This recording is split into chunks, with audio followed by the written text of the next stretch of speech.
오늘 주신 하나님 말씀 같이 보도록 하겠습니다. 누가복음 2장 8절부터 20절까지 말씀 같이 보도록 하겠습니다. 누가복음 2장 8절부터 20절까지 말씀 같이 있는 자리에서 교독하겠습니다. 성탄을 기다리며 이제 세 번째 시간입니다. 그 지역에 목자들이 밤에 밖에서 자기 양떼를 지키더니 주의 사자가 곁에 서고 주의 영광이 그들을 두루 비추매 크게 무서워하는지라. 천사가 이르되 무서워하지 말라. 보라, 내가 온 백성에게 미칠 큰 기쁨의 좋은 소식을 너희에게 전하노라. 오늘 다윗의 동네에 너희를 위하여 구주가 나셨으니 곧 그리스도 주시니라. 너희가 가서 강포에 쌓여 구유에 뉘어있는 아기를 보리니 이것이 너희에게 표적이니라 하더니 호련히 수많은 천군이 그 천사들과 함께 하나님을 찬송하여 이르되 지극히 높은 곳에서는 하나님께 영광이요 땅에서는 하나님이 기뻐하신 사람들 중에 평화로다 하니라. 천사들이 떠나 하늘로 올라가니 목자가 서로 말하되 이제 베들레헴으로 가서 주께서 우리에게 알리신 바 이 이루어진 일을 보자 하고 빨리 가서 마리아와 요셉과 구유에 누인 아기를 찾아서 보고 천사가 자기들에게 이 아기에 대하여 말한 것을 전하니 듣는 자가 다 목자들이 그들에게 말한 것들을 놀랍게 여기다에 마리아는 이 모든 말을 마음에 새기어 생각하니라. 마지막 절은 같이 읽겠습니다. 시작. 목자들은 자기들에게 이르던 바와 같이 듣고 본 그 모든 것으로 인하여 하나님께 영광을 돌리고 찬송하며 돌아가니라. 아멘. 오늘 말씀의 제목이 성탄을 기다리며 위드 목자들입니다. 여러분 성탄을 기다리고 계시죠? 네, 기다리고 계시는 줄로 믿습니다. 네, 성탄을 기다리지 않는 분들이 너무나 많아서 제가 작년부터 이 성탄을 기다리며 시리즈로 이 몇 가지 말씀을 계속 묵상하고 성탄절 때마다 바라카에서 로아이스에서 계속 나누고 있습니다. 대림절의 시작이 11월 마지막 주일부터 시작이 되었고 촛불을 하나씩 켜면서 성탄이 가까이 옴에 따라서 우리에게 기쁜 소식인 예수님이 우리 가운데 오시는 그 기쁨으로 환하게 밝혀지는 거죠. 그래서 대림절 후에 촛불 하나 켰다가 두 개 켰다가 세 개 켰다가 이렇게 촛불이 계속 밝혀지면서 예수님께서 이 땅에 오시고 그리고 이 땅 가운데 예수님으로 인해서 그 빛으로 넘쳐나는 것을 우리가 기억하는 기간이 성탄절입니다. 거리의 캐롤송이 잘 안 들리시죠? 그렇지만 여러분들 집에서 아마 캐롤송을 원하시고 좋아하시는 분들은 캐롤송을 틀어놓고 성탄의 그 분위기를 만들 수도 있습니다. 매년 아부다비 팰리스에는 수십억이 넘는 그 트리를 장식을 한다고 하는데요. 실제로 정말 선물 보따리가 보석도 있고 뭐 금도 있고 그렇다고요. 그래서 엄청나게 그 비싼 그런 트리가 아부다비 팰리스에 장식이 됐다고 하는데요. 이번에는 장식이 됐는지 안 됐는지 제가 아직 이번 해에는 가보지 않아서 잘 모르겠습니다. 누가복음 우리가 2장을 살펴봤는데요. 2장은 아우구스투스 황제, 로마의 이제 옥타비아누스 황제를 이제 아우구스 황제라고도 하는데 이 황제의 칙령 때문에 예수님의 그 부모님들은 로마 전역에 살고 있었던 통치 지역이었던 그 지역의 모든 사람들은 이제 고향에 가서 호적을 등록하라고 합니다. 예수님의 부모님도 당연히 그렇게 순종할 수밖에 없었고요. 임신 중이었던 예수님의 어머니 마리아도 요셉과 함께 같이 올라갑니다. 천하의 로마를 통치하기 시작한 천하의 왕이 호적하라고 했을 때 하나님의 아들이신 예수님도 어린 아이로서 그곳에 갈 수밖에 없었다는 것이죠. 세상의 왕은 이렇게 큰 위험을 떨치고 있는 상황 가운데 예수님의 아버지와 어머니는 베들레헴으로 가지만 결국 거기에서 빈방 하나 있지 않은 상태로 거기에서 호적을 등록하게 됩니다. 근데 호적도 등록하기도 전에 그들은 마국간에서 예수님을 낳고 맙니다. 빈방이 아무도 없었다는 것이죠. 거룩한 하나님, 위대하신 하나님께서 말구유, 천하고 천한 그 장소에서 나셨다는 겁니다. 빈방 하나 없었기 때문에 그렇습니다. 그래서 예전에 빈방 없습니까? 라는 연극, 혹시 성극을 보신 적이 있습니까? 그 바보 주인공이 등장하는데 빈방이 없어서 예수님 여관 주인으로서 빈방 없습니다 라고 얘기를 해야 되는데 극 중에 감정이입이 돼가지고 좀 바보스러운 아이였거든요. 그런데 예수님의 부모님에게 빈방이 없습니다 라고 얘기하고 그냥 좀 그렇게 얘기를 해야 되는데 이 바보스러운 사람은 극에서 예수님이 어떻게 빈방에서 마구간에 날 수 있습니까? 그런 마음이 감정이입이 돼가지고 빈방이 있다고 얘기를 해버린 거예요. 그래서 성극이 아주 망쳐졌는데 그만큼 자기의 마음을 다해서 예수님이 어떻게 마구간에서 나실 수가 있습니까? 저희 방에서 예수님이 나왔으면 좋겠습니다. 이 바보스러운 아이의 그런 연극을 이렇게 본 적이 있는데요. 예수님께서는 정말 하늘 아버지의 아들이셨지만 정말 빈방도 없이 마구간에서 나셨습니다. 세상의 왕은 너무나 강한 전 로마를 통치하기를 시작했지만 하나님의 아들 예수님은 머물 곳이 없는 마구간에서 태어났던 것입니다. 연말이기 때문에 이쪽은 특별히 또 외진 지역이고 루아이스 바라카에 계신 분들은 또 많은 또 근무가 한 곳에 좀 집중되고 근무하는 시간들이 어떨 때는 집중하고 또 휴가를 가고 이런 시간들이 많기 때문에 연말에 휴가를 많이 가시는 것 같습니다. 그러면서 연말에 서로 이제 가족에 대한 좀 따뜻함과 사랑을 발견할 수 있는 휴가를 가서 그런 시간을 많이 보내는 것 같습니다. 격리 때문에 또 코로나19 때문에 어쩌면 다른 사람을 만나는 것보다 가족의 소중함이 더욱더 많아지는 그런 시기인 것 같습니다. 그런데 이 시기에도 불구하고 많은 선교사님들은 가족에게 가지 못하고 고향에 방문하지 못하고 현지에 남아있는 분들이 있습니다. 휴가도 가지 못하고 그냥 있는 자리에서 묵묵히 본인들의 일을 감당하는 많은 선교사님들이 있습니다. 본인들 또한 코로나로 어렵고 요르단도 요즘에 막 5천 명씩 몇천 명씩 요르단에 있는데 그곳에 아직 선교지에서 그 선교지에서 지내고 있는 선교사님들이 계속 있습니다. 한참 그 레이버 캠프에 코로나가 번지는 상황이 이 아부다비에서도 있었습니다. 그런데 이 레이버 이제 외국인 노동자들은 코로나 번지는 것보다 무서운 게 그들은 먹고 사는 문제였던 것 같아요. 코로나19가 한참 유행이었는데 이제 밥을 공급해주기 위해서 공급해주기 위해서 줄을 서는데 다들 뭐 사회적 거리두기는 뭐 생각도 할 수 없이 다들 따닥따닥 붙어가지고 밥을 타려고 기다리고 있는 모습. 그들에게는 코로나19보다 어쩌면 먹고 사는 것이 더 중요한 그런 모습으로 다가왔던 것이죠. 한 달, 두 달 전에도 바라카에 이제 캠프에 이제 외국인들에게 좀 코로나가 퍼져 있었었는데 그때도 우리 형제가 한 명이 얘기를 하는 거예요.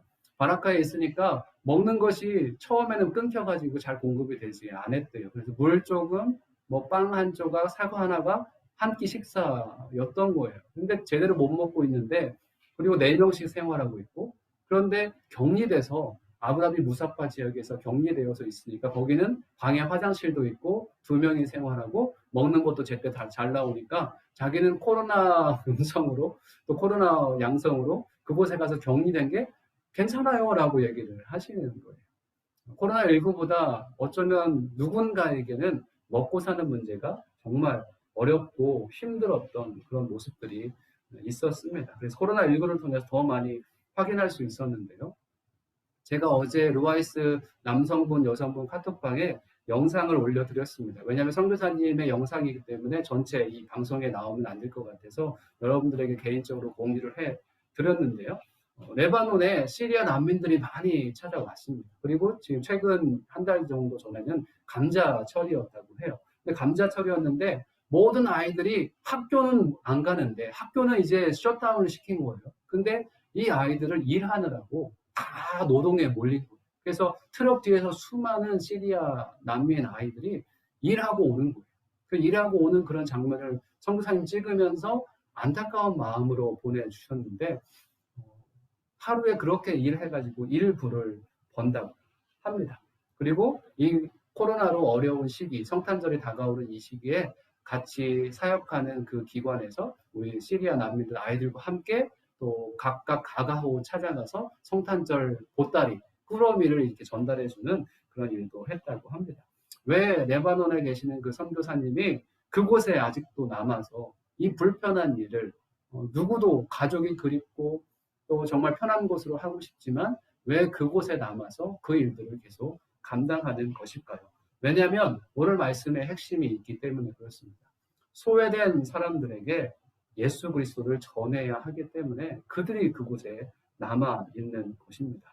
그들에게도 소위 시리아, 어쩌면 좀 과격한 사람들도 그 안에 섞여 있다고 해요. 무슬림들이. 그런데 그들일지라도 이 소외된 자들에게 예수 그리스도의 복된 소식이 들려져야 하겠기에 선교사님이 그 자리에 남아있는 겁니다. 아무리 가난할지라도 전쟁 중일지라도 코로나19의 위기일지라도 하나님의 복음이 그 작은 자에게도 전해져야 하기 때문에 그들이 그곳에 남아있는 것입니다. 이란에 100만 명 이상의 무슬림들이 개종했다는 얘기를 들으셨죠? 전쟁으로 복음의 진보가 안 되는 것 같으나 오히려 복음의 진보가 되어지고 있는 것이죠. 레바논 난민촌에도 시리아 난민들이 성경을 읽고 찬송하고 이런 것들이 지금 더 많이 일어나고 있다고 합니다. 오히려 만나지 못하니까 SNS로, 페이스북으로 복음 광고를 하고 SNS로 계속 메시지를 주고 줌 미팅으로 많은 사람들이 무슬림들이 은혜를 받는 거예요. 그리고 거기에서 악기도 가르쳐주고 성경도 가르쳐주는 시간들이 줌 미팅으로 계속 이루어지고 있다고 합니다. 어쩌면 복음의 퇴진이 아니라 복음의 진보가 이 코로나19로 인해서 더욱더 되고 있는 그런 모습이 있다는 것입니다.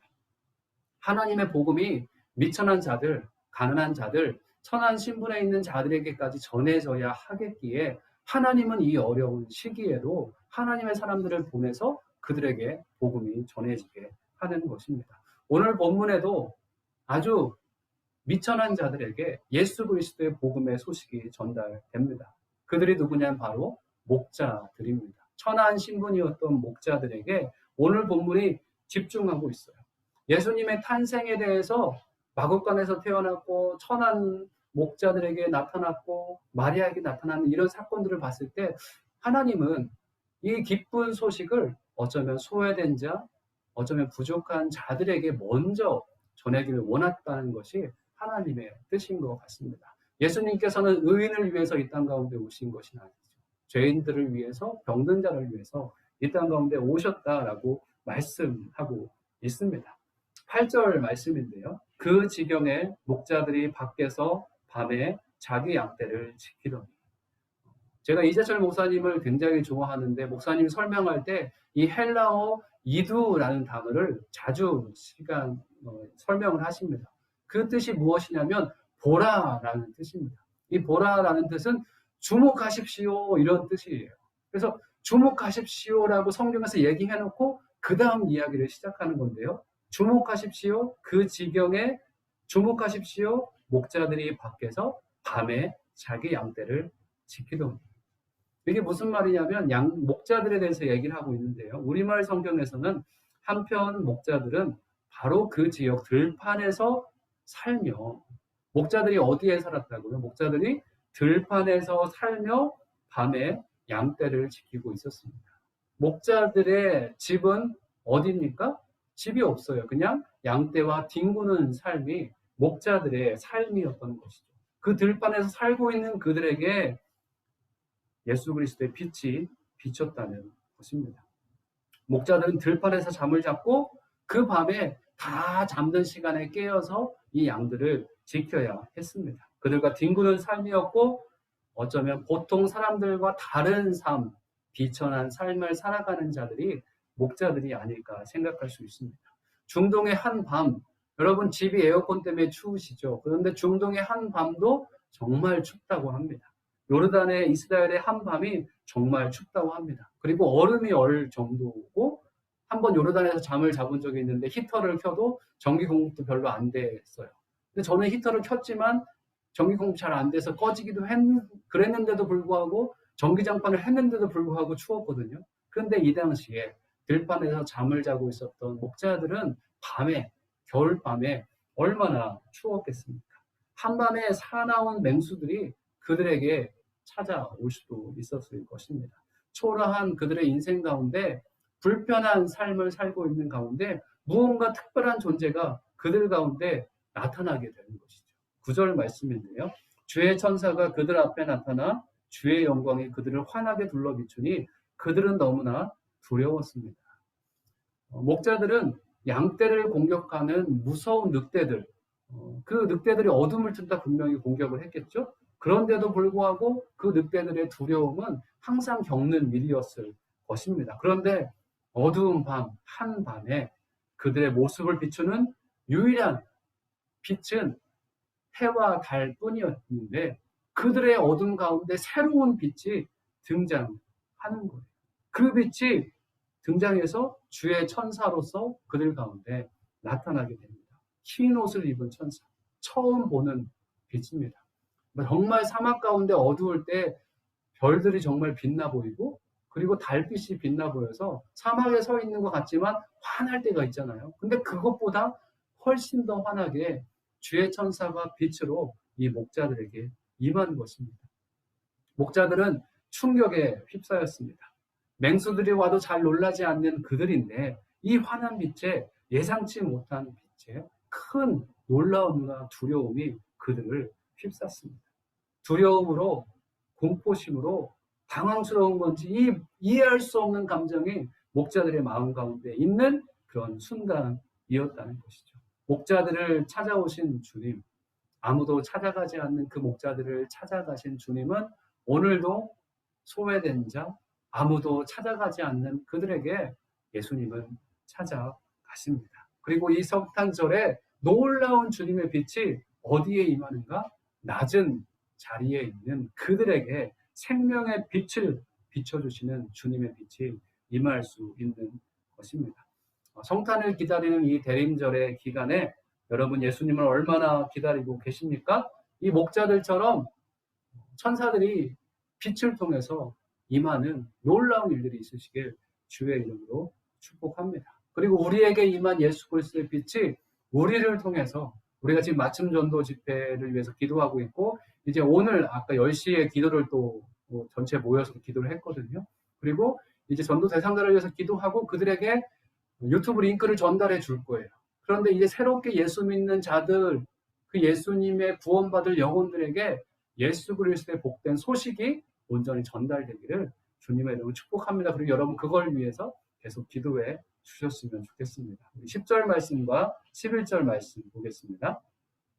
천사가 말했습니다. 두려워하지 마라. 보아라. 내가 모든 백성에게 큰 기쁨을 낼 좋은 소식을 너희에게 알려준다. 오늘 구주이신 주 그리스도가 다윗의 동네에서 태어나셨다. 영어 성경 킹제임스에서는 무엇을 강조하고 있냐면 이 말씀 10절, 11절 말씀 9절에서 무엇을 강조하고 있냐면 너희에게 구주이신 그리스도가 다윗의 동네에서 태어나셨다. 아멘. 우리가 예수님을 고백합니다. 나의 주님으로 고백합니다. 예수님께서 이 땅 가운데 오신 이유는 내 남편을 위해서, 내 아내를 위해서가 첫 번째가 아니라 내 자녀를 위해서가 첫 번째가 아니라 바로 당신, 바로 나를 위해서 예수님께서 이 땅 가운데 오셨다는 것입니다. 목자들에게 바로 너희에게 예수 그리스도의 복된 소식, 예수께서 나셨다라고 이 성경이 알려주고 있는 것입니다. 목자들에게 천사의 빛이 임했습니다. 이 소외된 자들에게 구원의 기쁜 소식이 전해졌습니다. 여러분은 분명히 예수 그리스도 기쁜 소식을 들었기에 지금 이 자리에서 주님을 예배하고 있을 것입니다. 우리는 예수 그리스도의 그 빛을 경험한 하나님의 사람들입니다. 본질상 진노의 자녀라고 우리를 얘기를 하죠. 아담의 자손들이 다 원죄를 가지고 있다고 얘기를 하죠. 그렇지만 예수의 빛으로 우리는 이미 깨끗게 된 자, 빛을 받은 하나님의 빛의 자녀가 되었습니다. 이게 우리에게는 놀라운 소식인 것이죠. 그래서 이 땅 가운데 살아갈 때에 예수의 빛으로 살아갈 수 있고 예수의 빛을 비추며 살아갈 수 있는 줄로 믿습니다. 아멘. 이 천사의 빛, 기쁜 소식을 들은 목자들의 반응은 어땠습니까? 목자들이 깜짝 놀랐죠. 그리고 15절, 16절에서 이렇게 얘기를 합니다. 천사들이 떠나 하늘로 올라가자 목자들이 서로 말했습니다. 이제 올라간 다음에 목자들이 얘기하는 거죠. 베들레헴으로 가서 주께서 우리에게 말씀하신 이 일이 정말 일어났는지 보자. 그래서 그들은 서둘러 가서 마리아와 요셉과 아기를 찾아냈습니다. 과연 아기는 구유에 누워 있었습니다. 목자들은 천사들의 소식을 듣고 즉각적인 반응을 보입니다. 그리고 베들레헴으로 가는 것이죠. 그리고 결국 구유에 누우신 아기 예수님을 확인하는 은혜들이 있습니다. 하나님의 사람들은 예수님을 발견하는, 귀하신 예수님으로 발견하는 그런 은혜를 입게 된다는 것이죠. 여러분, 성탄을 기다리면서 예수님이 마음속 깊숙이 다가오시길 주의 이름으로 축복합니다. 그냥 성탄절은 그냥 지나가는 절기가 아니라 저번 주에 말씀했죠. 한경지 목사님 말씀처럼 성탄절이 시작돼서 연말까지, 아니 올 한 해 1년 내내 우리의 일평생 성탄절을 우리가 지낼 수 있는 그런 마음으로 예수님을 마음속에 모시는 저와 여러분이 되길 주의 이름으로 축복합니다. 목자들은 깜짝 놀랐고 즉각적인 반응을 보임으로 예수 그리스도를 발견했습니다. 그리고 그들은 충격을 받았다고 얘기를 했죠. 그러고 이렇게 얘기를 합니다. 지극히 높은 곳에서는 하나님께 영광이요, 땅에서는 하나님의 은총을 입은 사람들에게 평화로다. 이 천사들의 나타난 놀라운 소식이 우리의 말씀, 우리의 귓가에 메아리쳐 올렸으면 좋겠습니다. 지극히 높은 곳에서는 하나님께 영광이요, 땅에서는 하나님의 은총을 입은 사람들에게 평화로다. 하나님의 평화가 목자들에게 임했듯이 우리들에게도 임하길 주의 이름으로 축복합니다. 모든 광경을 목격한 후 이 목자들은 예수님을 온전히 신뢰하게 됩니다. 20절 말씀에 보니까 목자들은 자기들에게 이르던 바와 같이 듣고 본 그 모든 것으로 인하여 무엇을 했다고요? 하나님께 영광을 돌리고 찬송하며 돌아갑니다. 비록 소외된 자였고 어두운 밤 하늘을 지키는 자들이었지만, 미천한 자들이었고 다른 사람들이 거들떠 보지도 않는 아주 부족한 자들이었지만, 그들에게 천사들의 소식, 기쁜 소식이 들렸을 때 그들은 즉각적으로 반응하고 예수 그리스도의 기쁜 그 예수님의 모습을 발견하고 결국 주님을 찬송하며 돌아갔다라고 말씀하고 있습니다. 마음을 다해 예수님을 찬양했으면 좋겠습니다. 여러분 마음 가운데 계신 예수님을 이 성탄절 기간만이라도 캐롤송을 부르며 예수님을 더욱더 기뻐하는 은혜가 여러분 가운데 있으시길 주의 이름으로 축복합니다. 목자들은 이 충격적인 소식을 듣고 반응을 했잖아요. 나 같은 죄인 살리신, 나 같은 죄인 살리신, 이 찬양이 우리가 정말 즐겨 부르는 찬양이고 감동으로 부르는 찬양입니다. 이 찬양을 지은 존 뉴턴은 노예선 선장이었잖아요. 그런데 충격적인 하나님의 복음을 받아들인 다음에 일평생 복음을 전하는 자로 살아가게 됩니다. 주님을 찬양하는 자로 살아가게 됩니다. 그래서 이 찬양을 지었다고 해요. 여러분, 예수님의 충격적인 이 사실을 받아들인 이후에 여러분의 삶은 어떻게 변하셨습니까? 목자들처럼 찬송하며 돌아가는 것처럼 예수님을 찬양하는 삶이 이어지십니까? 아니면 뒤에 나오는 다른 사람들의 반응과 같습니까? 아니면 그 뒤에 나오는 마리아의 반응과 같습니까? 사람들의 반응은 어떠했을까요? 목자들의 반응은 이랬어요. 그렇지만 그 주변에 있었던 사람들의 반응은 이렇습니다. 17절부터 19절 말씀인데요. 보고 천사가 자기들에게 이 아기에 대하여 말하는 것을 전하니 듣는 자가 다 목자들이 그들에게 말한 것들을 놀랍게 여기되 마리아는 이 모든 말을 마음에 새기어 생각하니라. 이 천사들의 기쁜 소식을 듣고 사람들은 어떻게 반응했다고요? 놀랍게 여겼습니다. 놀랍게 여기는 정도가 좀 달라요. 목자들은 이 놀라운 광경에 바로 순종하며 보러 가서 예수님을 확인하고 찬양하는 자리에 갔지만 그냥 일반 사람들은 놀랍게만 여겼습니다. 이거를 조금 더 원어적인 의미로 조금 더 해석을 한다면 이상하게 여겼다라고 표현하는 게 더 맞습니다. 사람들은 이 사실을 보고 이상하게 여겼다라고 생각을 하는 것입니다. 여러분, 예수님의 성탄의 소식이 이상하게 들려주십니까? 그러면 큰일 나는 거죠. 이 성탄의 기쁜 소식이 이 무슬림들에게는, 예수 믿지 않는 자들에게는 그냥 이상한 소식, 아니 이상한 소식도 아닌 그냥 보통의, 내 관심이 없는 소식일 수도 있습니다. 사람들은 이상하게 여길 수도 있고 아무 의식 없이 여길 수도 있습니다. 그렇지만 우리들의 반응은 달라야 되는 것이죠. 예수님을 아는 우리들의 반응은 분명히 달라야 합니다. 어떻게 달라야 할까요? 마리아의 반응은 어떠했을까요? 우리 19절 말씀 참 귀한 말씀인데, 여러분, 이 말씀을 제가 작년에도 마리아에 대해서 얘기했는데 이 말씀을 꼭 기억했으면 좋겠어요. 성탄절에 이 말씀을 꼭 기억했으면 좋겠어요. 성탄절 기다린 이 대림절 기간에 이 말씀은 어떻게든지 기억하고 이 말씀을 마음에 품었으면 좋겠어요. 19절 말씀 한번 읽겠습니다. 마리아는 이 모든 말을 마음에 지키어 생각하니라. 이게 개역 개정으로 적혀 있는 말씀이죠. 마음에 지키어 생각했다.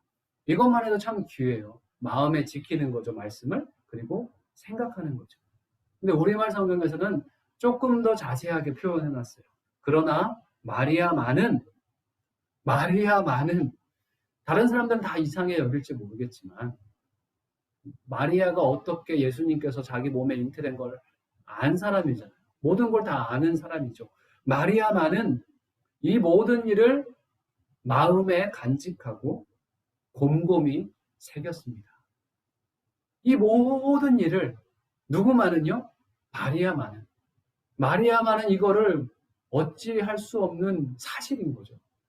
혹시 요셉은 마리아를 끝까지 의심할 수도 있겠죠. 본인에게 이런 일이 아니기 때문에 분명 요셉은 의심하지 않았지만 마리아는 자기에게 이뤄진 사건이 성령으로 잉태된 사건인지 정확히 확실하게 안 사람입니다. 그래서 그 마리아만은 이 모든 일을 마음에 간직하고 곰곰이 새겼습니다.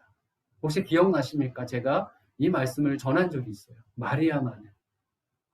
그래서 NASB 바이블에서는, 영어 성경에서는 마리아가 어떻게 표현하냐면 But Mary treasured. 우리 treasure가 뭐죠? 인서야, 이건 보물이잖아요. treasure. 보물인데요. 보물스럽게 여겼다는 거예요. treasure. 마리아가 이 소식을 보물스럽게 여겼다고 얘기를 합니다. 그리고 마음속에 그것을 묵상했다라고 얘기를 합니다. 세상 사람들은 다 알 수 없지만 마리아만은 이 사실이 성령으로 되어진 것을 아는 것이죠. 목자들도 소식을 듣고 귀하게 여겼어요. 그리고 즉각적인 반응을 보이고 예수 그리스도의 그 탄생의 순간 아기 예수님을 영접하고 찬송을 합니다.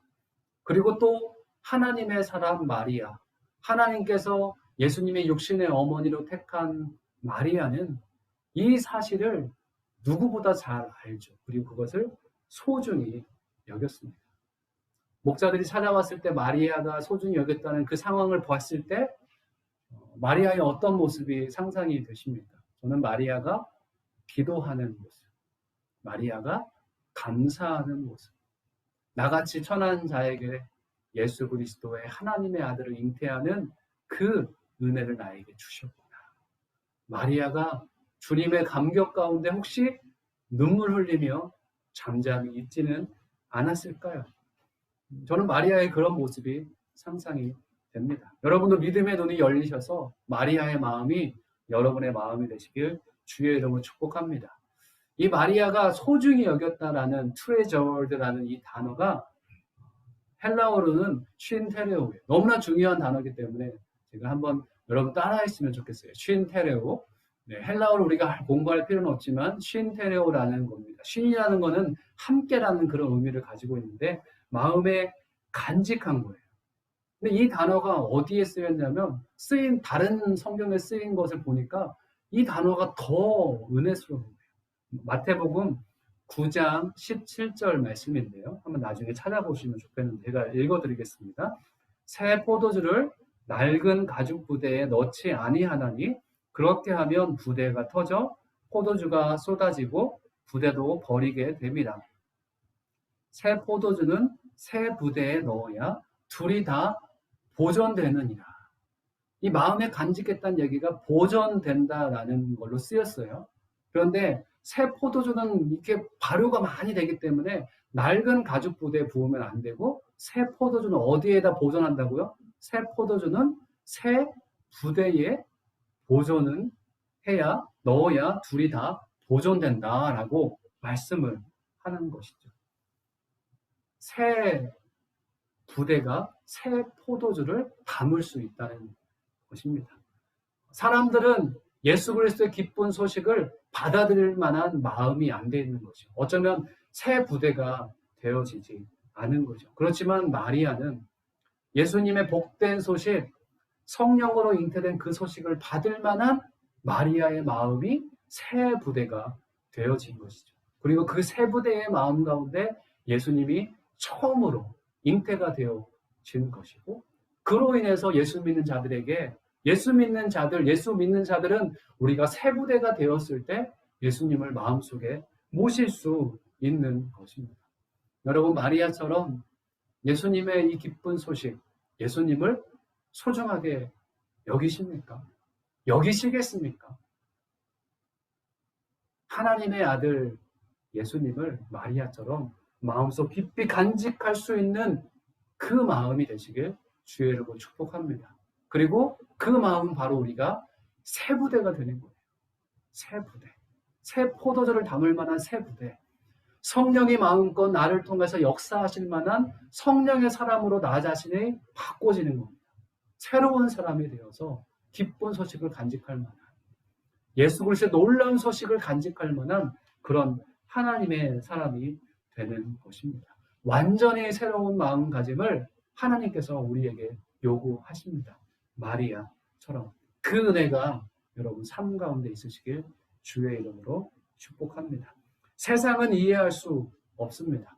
예수 그리스도의 탄생의 소식을 빛으로 비춰주셨을 때 목자들은 거기에 놀랬고 반응을 했고 결국 예수님을 보고 찬송하는 자리에 있었어요.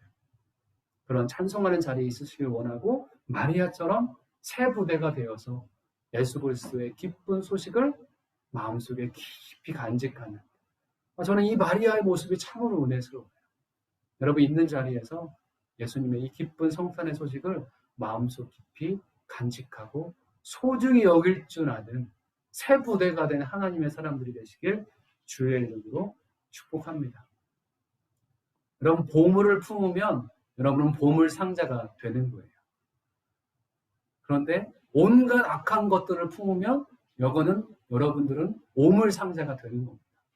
예수 그리스도의 보물 대신 그 예수님을 품는 보석 상자가 되시길 주의 이름으로 축복합니다. 이 말씀을 생각하면서 우리 있는 자리에서 잠깐 기도했으면 좋겠습니다. 잠깐 기도할 때 하나님, 예수 그리스도의 탄생의 기쁜 소식이 내 마음과 소식을 마음에 간직하게 하여 주시옵소서. 그리고 이 기쁜 소식으로 인해서 내가 은혜 받았듯이 주변에 있는 소외된 자들에게 기쁜 소식을 전해줄 줄 아는 믿음의 사람들이 되게 하여 주옵소서. 잠깐 있는 자리에서 같이 기도하겠습니다.